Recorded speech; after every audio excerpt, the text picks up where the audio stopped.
Hello and welcome to this 10th and final episode in our Constructamentary series. Today we'll explore the garden and check out Angel Street by night. Let's head out the back. Outdoor space is a precious thing in city living, but it all too often gets neglected in the design process. It needs to be considered just as carefully as indoor living space in terms of orientation, access, usability, furnishing, ongoing maintenance, and that's what we've tried to do here. We've consciously divided the garden into an easily furnished outdoor entertaining space, separated from a calm green oasis for play and contemplation. Now, most of the year, Sydney's a great place to be outside, and everyone thinks they're a master chef these days. So we've created a complete outdoor kitchen. We've got a big stainless steel barbecue with radiant quartz technology burners so they won't flare up and it won't rust. And then durability is obviously a big issue with outdoor joinery. We've gone for a marble bench top. You might be wondering about the durability of marble outside. This is Greek marble, same as the Acropolis of Athens is made out of, so that's not going anywhere anytime soon. And the cabinets are made from solid 100% recycled plastic sheet. We've sanded the fronts to give them a nice soft feel, and these will last forever. People think that marine grade plywood lasts in outdoor joinery. It doesn't, but this stuff does. We've got a deep sink with one of our favourite stainless steel taps. Again, that'll last forever outside, and heaps of space underneath for all your bits and pieces.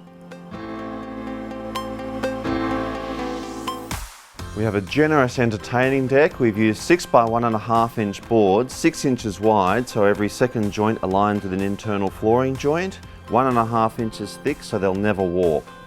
The fencing is all lapped and capped, so it gives a good solid privacy barrier that won't warp or fall down, and the whole lot is treated with our favourite Sushugi-ban technique.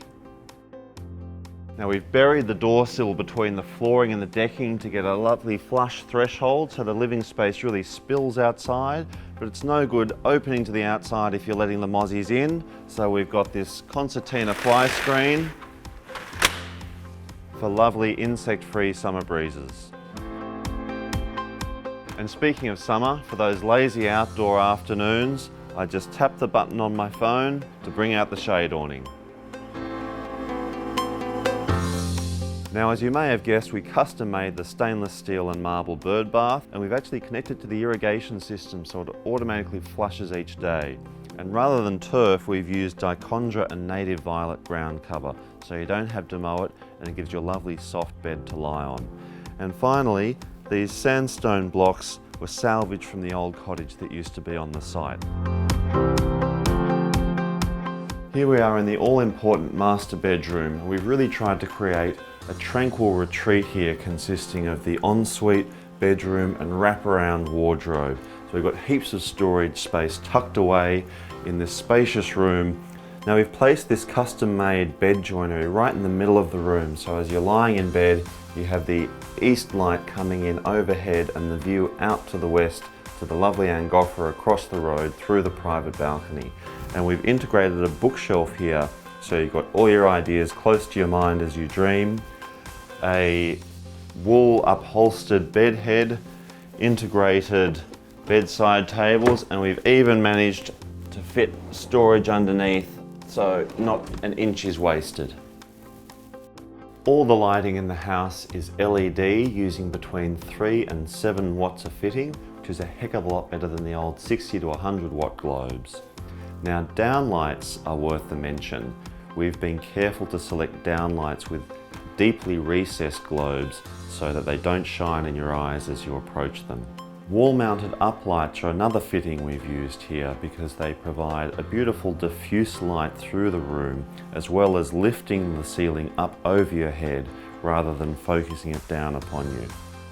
My personal favourite fittings in the house are these beautiful organically shaped solid plaster cast wall lights that create such an intimate focus to the living space. It's really important to create spatial definition in open plan living areas. This linear paper shade, the lovely soft texture, does that for the dining space. These pendants over the island bench, hung from the double height ceiling space, not only provide excellent task lighting, they also accentuate the vertical connection between the levels of the house. And we've put continuous LED strips over the kitchen bench, laundry and study to provide even task lighting in those tight, important spaces. And finally, a huge thank you to Ben and everyone else who has made this project such a great success with all their hard work. Thank you, Ben. My pleasure, Oliver. How have you found the whole thing? Oh, it's been great. It's been a great experience to be part of such a landmark development. Yeah, we've learnt so much in it and we've gone through so much in it. So yeah, it's been a great pleasure. We certainly have. What would you say are the high and the low points? High point, opening night, seeing everyone come in and loving the place, and yeah, that was great to get that feedback. That was fantastic, wasn't it? Yeah. And low point? Low point, flooding the pond on the night before the opening night. Oh, when we overfilled it, yeah, that wasn't great. No. Nah, that was a low point. That was a low point. We mopped up well. We did. We laughed at it and we got over it, and yeah. But yeah. And no one will ever know. No one will ever know. All right. Night, mate. Night.